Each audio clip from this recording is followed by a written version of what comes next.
All right. Good evening, everyone. My name is Heidi White, and I am the Wellness Manager at the JCC of Greater Boston.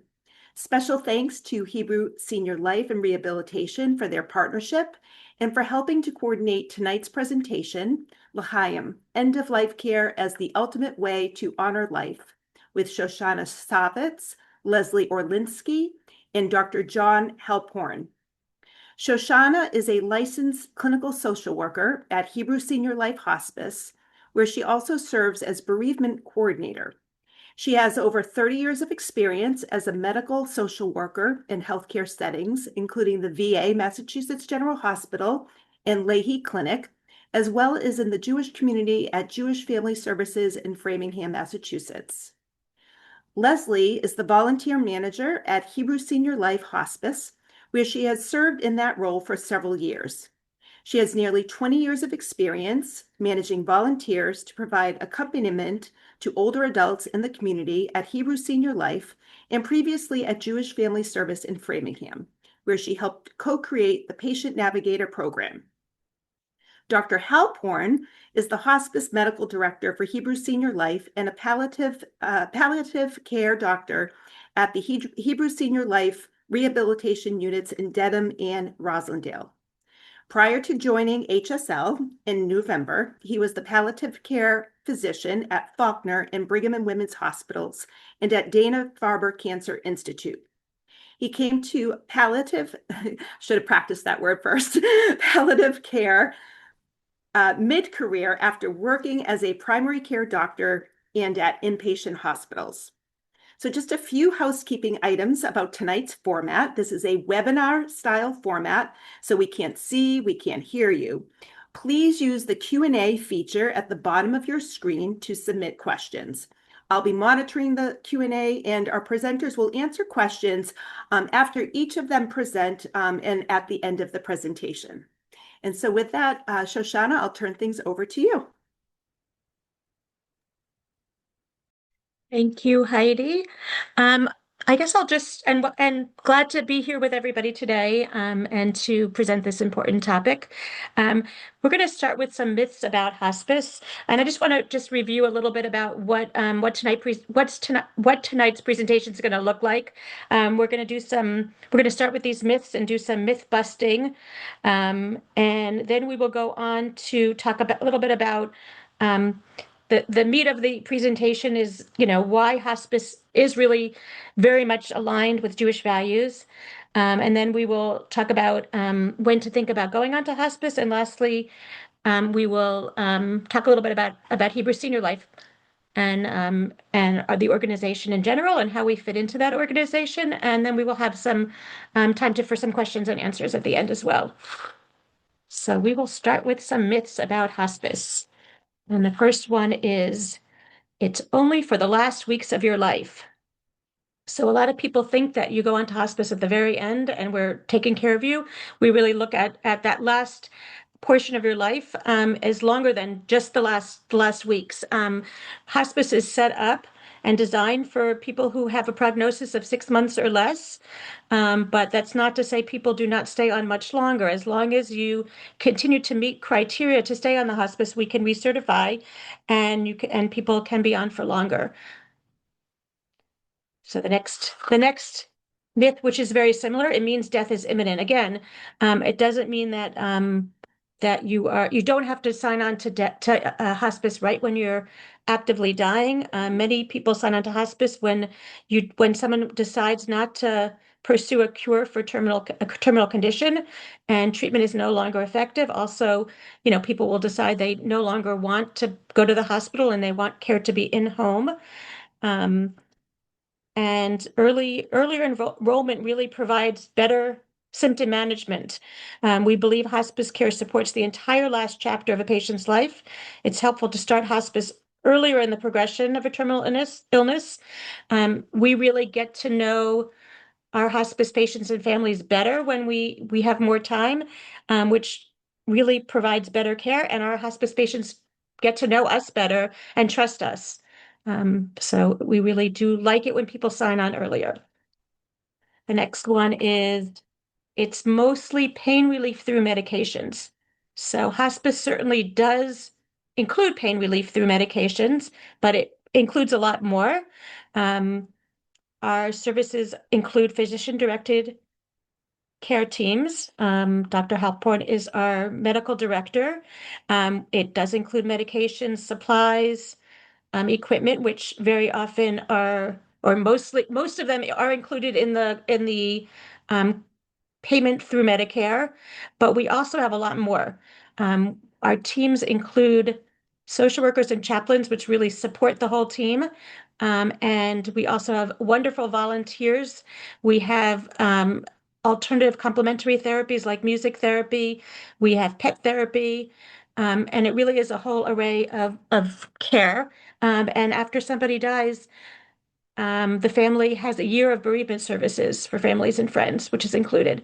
So it really is just more than pain relief. It's really a whole supportive service that people don't realize how supportive that is.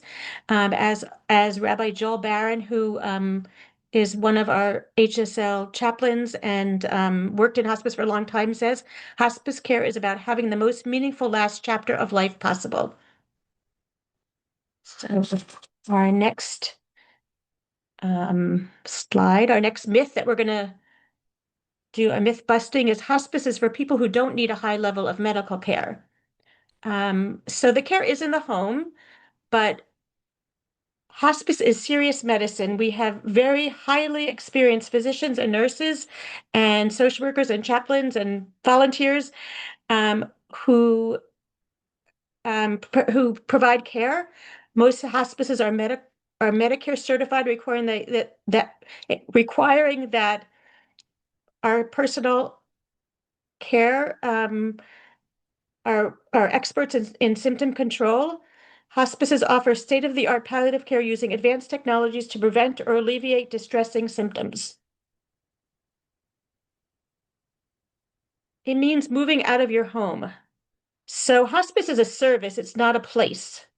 There are some hospice houses, but most people get hospice care, such as HSL's hospice care, in your home, and that could be wherever you live. So it could be whatever you call home. We go into independent and assisted living facilities and memory care units, or in private homes, in people's private homes. So we go to where you are. The next myth is hospice is expensive. So hospice is covered by Medicare, Medicaid, and most private insurance companies, often with no or little out-of-pocket expenses, which includes medication, equipment, supplies, and all of the other services that I described earlier. This is probably the one that I hear most often and the one that I like to talk about. Hospice means you're giving up. I think I hear that all the time, and I love to bust this myth. It's not really giving up. It's what I say, it's shifting the goals of care from curative to quality. Hospice focuses on redefining hope to prioritize quality of life, comfort, and meaningful time with loved ones. And hope can look like hope for comfort, hope for connection, hope for peace, hope for dignity. And we have a quote here by Naomi Nairman, the president and CEO of the American Hospice Foundation. When death is in sight, there are two options: yield to hopelessness or live life as fully as possible until the end. The gift of hospice is its capacity to help families see how much can be shared at the end of life through personal and spiritual connection. Many families look back on their hospice experience with gratitude as a time of unique connection and sharing. Hospice is designed to help families make the most of this time together and to do everything possible to promote a peaceful death. And lastly, the Jewish value of preserving life, which is in conflict with the idea of hospice, and we will argue that it is aligned with the idea of hospice. Hospice doesn't hasten death, and nor do we delay it. What we do is we let nature take its course. Um, and we really, one of the biggest ideals of hospice is to let someone die with comfort and dignity. Not to prolong suffering and not adding value to whatever time someone has left. We try to make whatever time someone has left as best as possible. Another quote by Rabbi Joel Barron: "I've always felt that hospice is about living, not about dying. It's about assuring that every day is lived as fully as possible." And now I will turn it over to Leslie, who's going to talk about Jewish values in hospice. Okay. Get my cursor where I need it now that I unmuted myself. Okay, I'm going to share with you some Jewish values in hospice. I am filling in for our hospice chaplain who identified, I believe, 6 specific Jewish values that she wanted to touch on, and I will do my best to share what I share when I train our volunteers about how our hospice is different and how it provides to the Jewish community as well as to others who practice in whatever shape or form or not at all that they provide. So one of the firsts that was highlighted was the aspect of Gemilut Chasadim, which means bestowing kindness.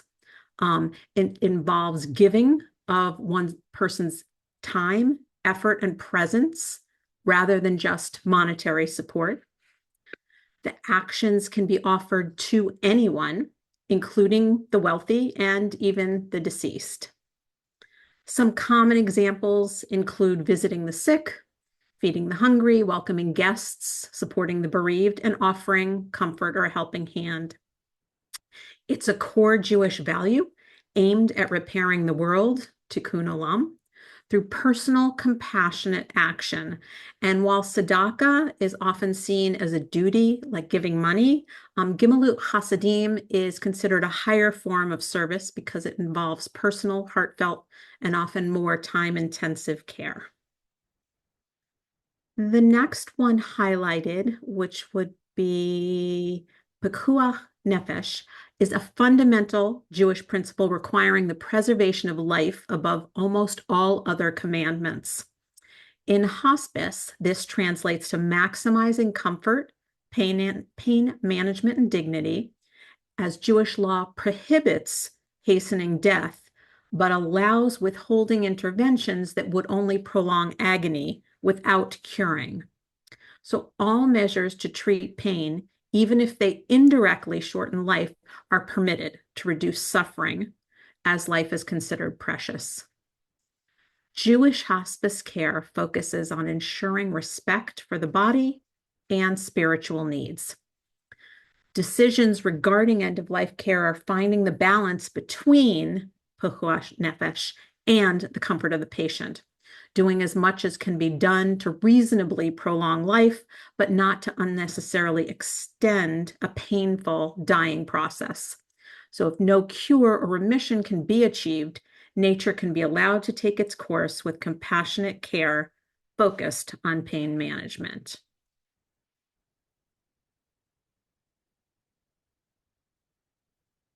Kedushat HaHayim, or the holiness of life, it's a halachic concept emphasizing the sanctity of human life in Jewish law. It highlights that preserving life is of paramount value. It acknowledges that while life is holy, forcing a patient to undergo agonizing, non-standard, or ineffective treatment might violate that sanctity of life. The hospice functions as a sympathetic and reassuring environment dedicated to making the last days of the dying as pleasant as possible. The prevention of physical pain is the first priority, and medications may be used to alleviate physical suffering.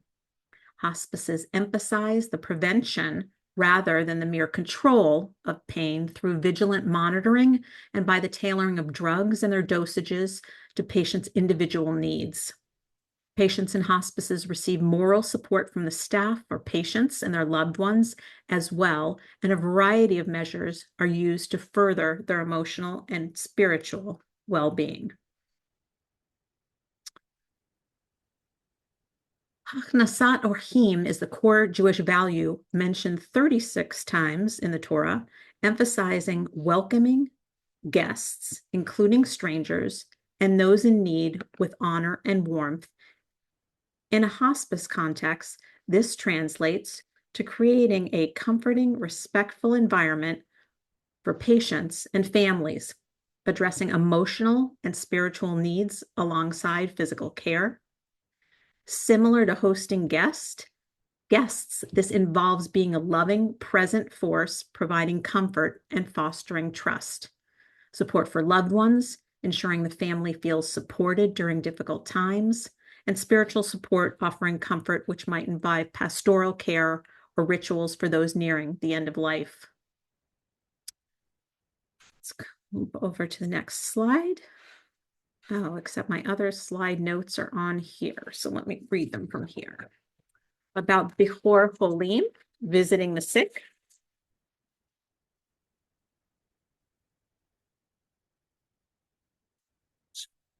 Which is a fundamental Jewish commandment providing physical, emotional, and spiritual support to patients and families. It complements hospice by offering companionship to reduce isolation and stress. Hebrew SeniorLife offers trained volunteer companions who can brighten the day for you or your loved one, visiting, bringing comfort and support, taking on light tasks tailored to your specific needs. Our volunteers can do any of the following: read books, letters, or the daily news, listen to music or watch a movie together, accompany your loved one to activities or out for coffee or a walk, assist with light household chores or meal preparation, provide pet therapy or hand massage, help write memories, record an oral history or a legacy video, or just sit and chat, lend a helping hand, a hug, and a sympathetic ear. Kavod Hamet, honoring the dead. It's a foundational Jewish principle requiring that the deceased be treated with dignity, respect, and care from the moment of death until burial. These practices are deeply connected to hospice by providing spiritual comfort to the dying and sacred traditional care for their bodies. Our chaplain and social workers meet with families to elicit specific desires for end-of-life practices to ensure that the wishes are honored. Jewish practices might include tahara, ritual purification, cleansing the body, preparing it for burial with dignity, and shmira, watching and guarding, ensuring the body's not left alone from death until burial, providing comfort to the soul.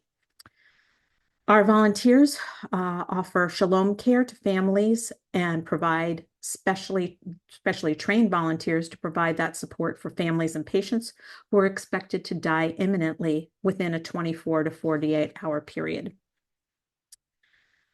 And finally, Nihum Avelim, comforting mourners. It's a central Jewish obligation that provides emotional support and kindness to those grieving. It's intrinsically linked with the Jewish approach to end of life, where hospice care is utilized to prioritize the comfort, dignity, and spiritual well-being of the patient and their families. Our hospice follows the bereaved for 13 months following the death of a loved one. The bereaved can be supported by a hospice social worker, chaplain, or volunteer via calls and/or visits following an initial phone call within the Shiva 7-day period.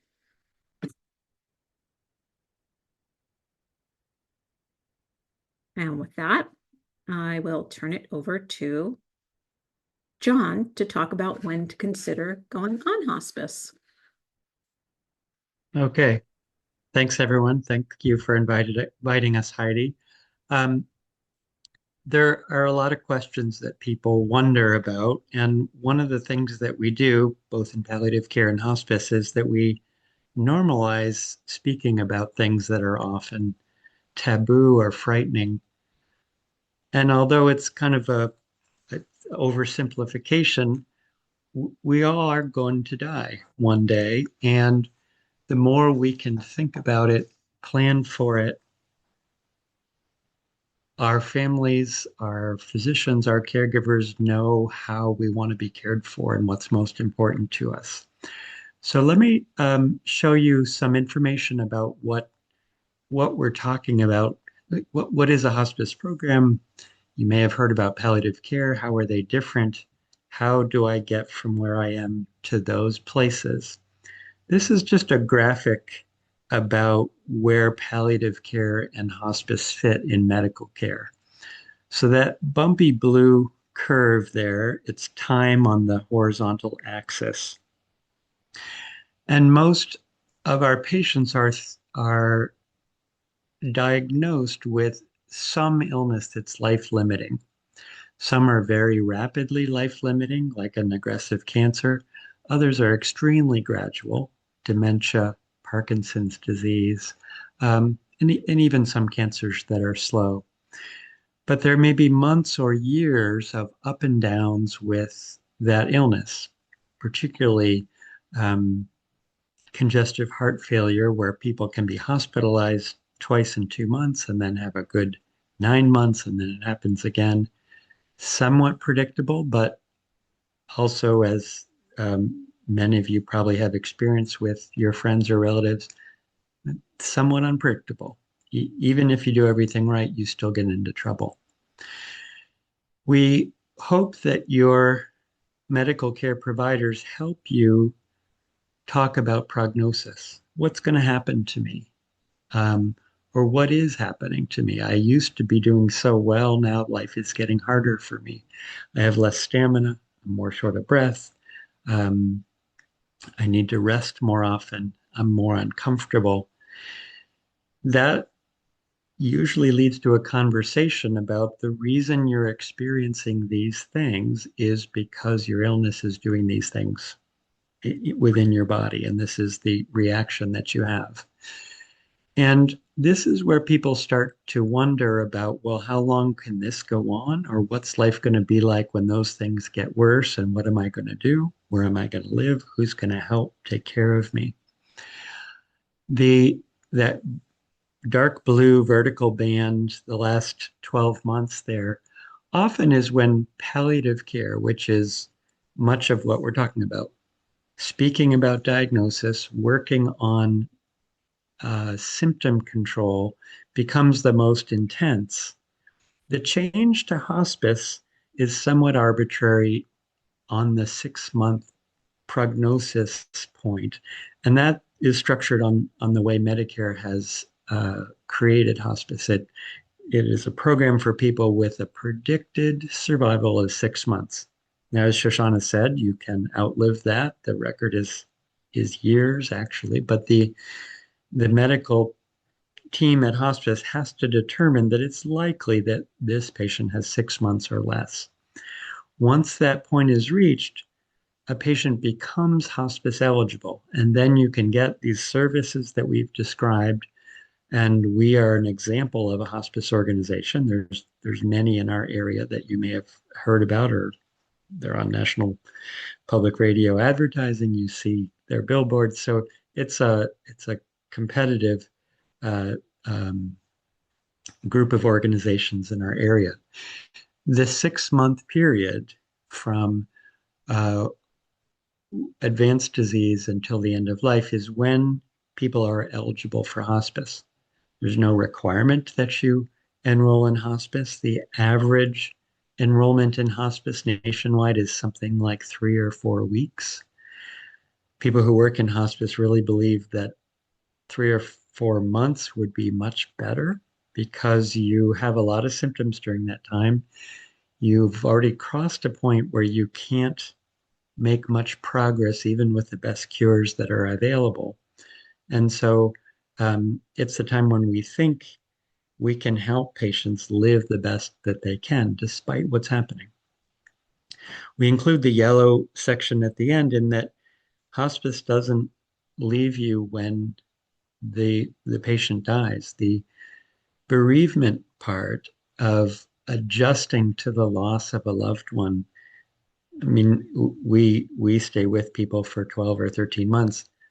It's not even over in 12 or 13 months, but the most intense part, the adjustment, the figuring out my life without him or her, we help with that. We talk to you, we meet with you, we can help you with support groups. And in rare cases where people have terrible bereavement and they need more help than that. We sometimes find that and can help patients and families with what they need to get through this. Next slide. So there's a lot of words out there. Palliative care is the largest, this a Venn diagram you've probably seen from high school math class. Palliative care is the field of supporting people with serious illness. Doesn't have to be terminal illness.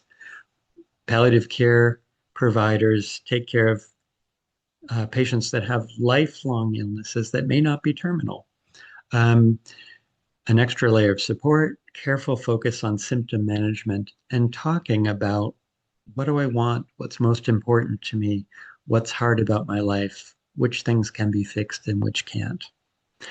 End of life care, as on the graph, is when you approach a point where your symptoms are becoming more present, more severe, your ability to take care of yourself or lead your active life is really contracting.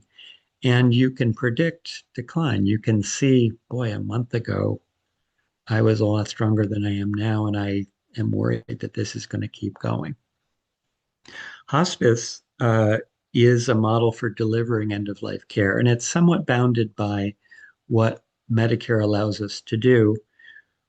We all feel that hospice is really a very liberal and generous health benefit from our government. I mean, where else in the government are you going to get a music therapist, a massage therapist covered by your government health insurance? So there's really an effort in hospice to help you feel the best you can as a human being. Some of it is medical care. A lot of it is companionship, spiritual companionship and counseling. You spend a lot of time with our social workers like Shoshana. How do I cope with this? How do I tell my grandson about what's happening? We've seen all those dilemmas that happen, and hospice allows us to provide all those services. Next slide. So the question of when to consider going on hospice, and this actually is one of our doctors who's very good at this at our center in Canton.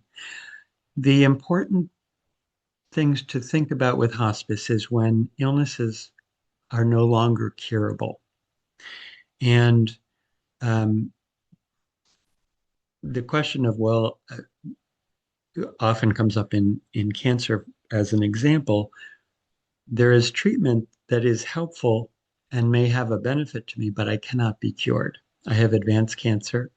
Treatment will help me live longer and hopefully live better.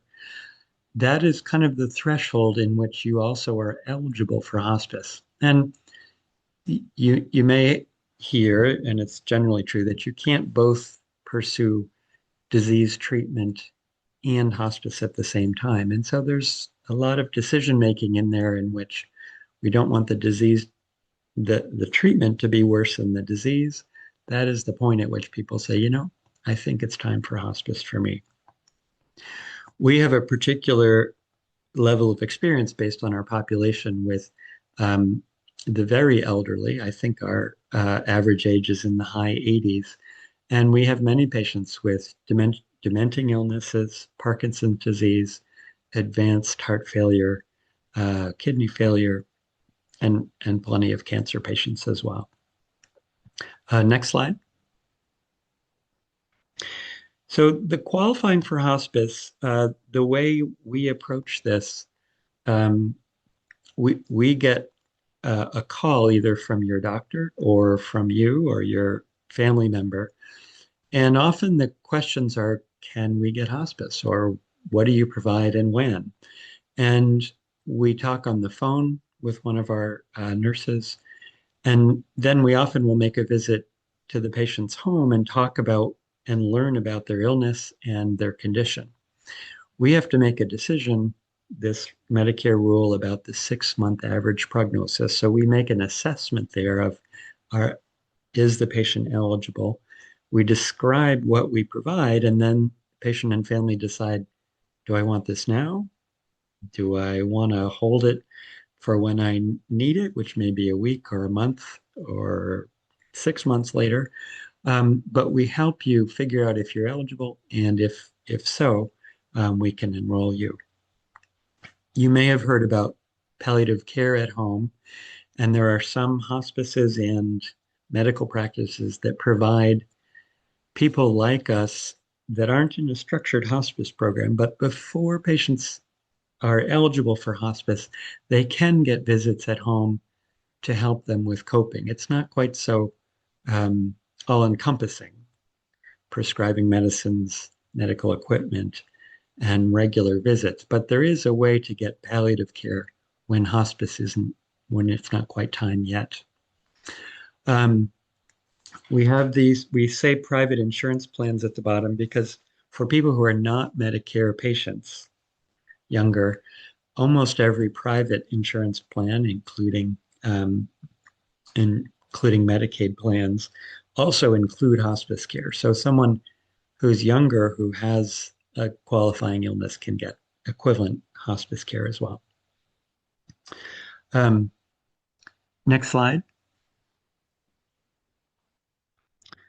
I think this is our next one. We're going to shift here. Yep. So the Hebrew Senior Life difference. So first of all, this, just looking at this picture, this is one of our original buildings at Hebrew Senior Life, and it's just a great visual of where we started. And we are very large right now, and I'm going to talk about that a little bit right now. As Dr. Halpord said, there's a lot of many hospices out there. And many of them do wonderful care. They provide wonderful care and similar services in each one. So why Hebrew Senior Life, and how are we different? Go to the next slide. What makes us special? Hebrew Senior Life Hospice is part of a broader Hebrew Senior Life system. So we are part of a big organization. I'm going to talk a little bit about that more, but we have deep roots in caring for older adults through a full continuum of care. So we were founded in 1903 as the Hebrew Moshav Zikanim Association by a small group of Orthodox Jews seeking to create a home for elderly and infirm Jewish men and women in Boston. The organization has grown to serve thousands of seniors across the Boston area today, and we serve both Jewish and non-Jewish. As a medical and research institution, Hebrew Senior Life offers extensive expertise in aging, while its Jewish heritage provides a strong understanding of the historical experience, traditions, and values that shape the community.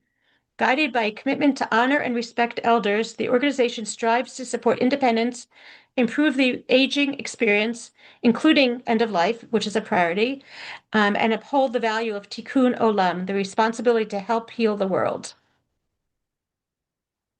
So just to talk a little bit about Hebrew Senior Life, it's a uniquely coordinated collaborative system which takes the burden off caregivers because there are so many services and places to go and people to ask and working together with all these different services.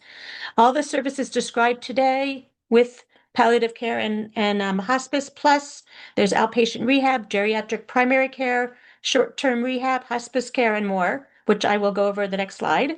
124-year-old nonprofit, so we've been around for a long time, have lots of history in the community and lots of experience in the community. We're Harvard Medical School affiliates. A deep bench of integrated senior living and healthcare. So we do both healthcare and also have a lot of our own senior living facilities. We are open to all religions, cultures, races, sexual orientation. And this is just a little bit of a sort of graphic of who we serve. So we serve more than 4,500 seniors each day. We have our continuing care and retirement communities, which include Newbridge on the Charles and Dedham and Orchard Cove and Canton. Both of these facilities, they are continuum of care. So they include independent living, assisted living, memory care. Both of them have long-term care and short-term rehabs. We have our supportive living communities in Brookline, Dorchester, Revere, and Randolph, and those are our facilities there. We have medical care, long-term chronic care, short-term rehab, as well as wellness centers in our facilities. outpatient care through our Wilk Center for Memory Health, which is in our Roslindale facility, and rehab therapies in Dedham and Roslindale. And we have we go into people's homes, both in our home health, our private care, and our hospice care. So we understand seniors. We have a lot of different places to go, a lot of different services, and work together. So the next slide. So just to end, the biblical story of Jacob is a famous good death. On his deathbed, he said goodbye, gave blessings to his loved ones, did a life review, and passed on a legacy of memories that are the heart of the Jewish family story. We couldn't wish for a better death. Rashi comments on Jacob's story are even more profound. He comments that the model of Jacob is life-giving, not only to his descendants, but to himself as well. That when we leave behind instructions, a legacy, and blessings, we never truly die. To choose how we die is a way to choose life, because when our affairs are settled and our wishes are known, we can live our lives without fear and enjoy each day for the gift that it truly is. So now we are going to open it up to questions for any of the panelists. If you could use the Q&A, I don't see any questions right now. That might be because your presentation was so thorough. Any questions?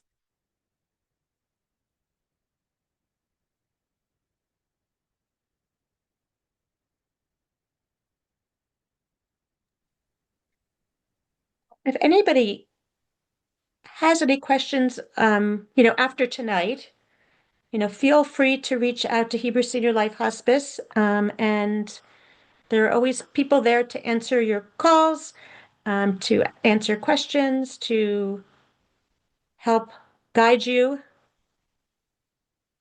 Certainly, and people can always email me as well, and I can pass that information. So my email, my name's Heidi White. I'm hwhite@jccgb.org.